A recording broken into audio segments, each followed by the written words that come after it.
Hello everyone, Grimfalcon here with another Redstone Noob to Pro video. Today we are talking all about pulse circuits. Simply put, a pulse is an input that changes the state of a redstone circuit for a predetermined period of time. An on pulse, usually referred to merely as a pulse, turns a redstone signal on, then off. An off pulse turns the signal off and then back on. Some of the more common pulse generators are observers, buttons, pressure plates, and target blocks. Yes, pressure plates are pulse generators. You can use them to generate a 5-minute pulse by dropping an item on them. Before we get into the different pulse circuits, it might be a good idea to know how to measure a pulse. This is called an oscilloscope.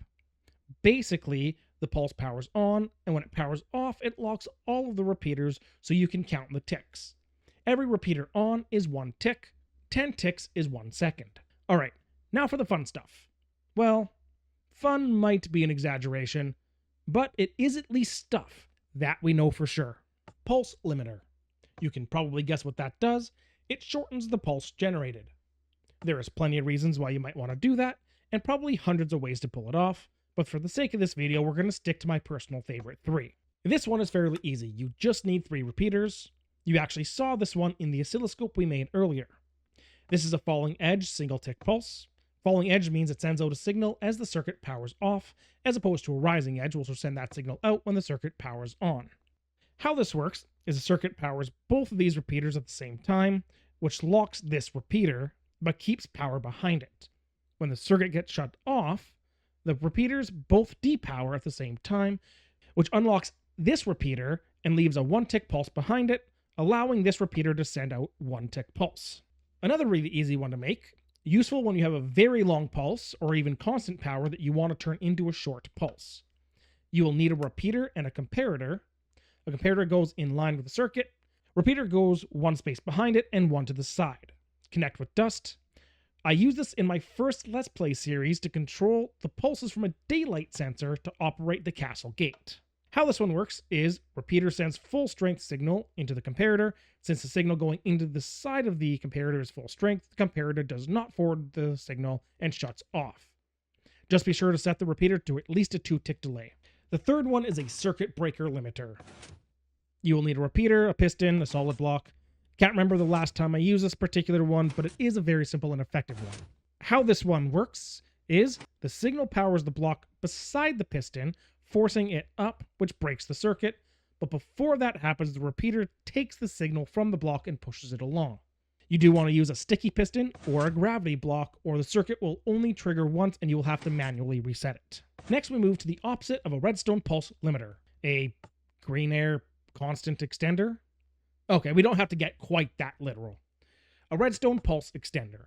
Again, easy to guess what it does. It takes a pulse of a certain length and makes it longer. These can get decidedly more complicated than a pulse limiter, but again, I'll show you some simple ones.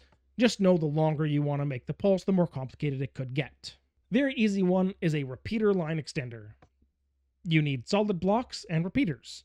How this one works is you have an input which sends the pulse down the main line. The repeater line then powers the solid blocks in front of them, which continues to power the line beside it until all of the ticks are completed. The longer you make the line, the longer the pulses. This one is probably the most common, using 2 comparators facing opposite direction. How this one works is power goes into the comparator and then loses power on the other side and then comes back and loses power again, and so on until there is no power left. Remember that part about things getting decidedly more complicated?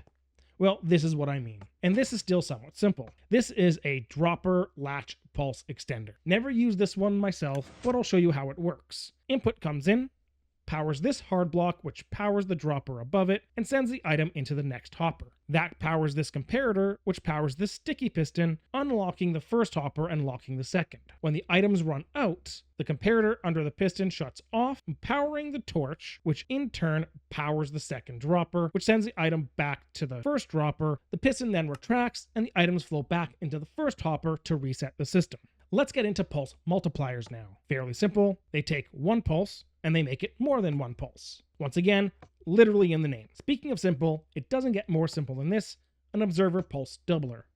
It gives 2 pulses for every 1. Input goes in, observer detects the power, input shuts off, observer detects the power off, and it gives you an output on both the rising edge and the falling edge. This one is called a subtraction and clock pulse multiplier. Don't ask me where that name comes from, but here it is. How it works, easy smeezy.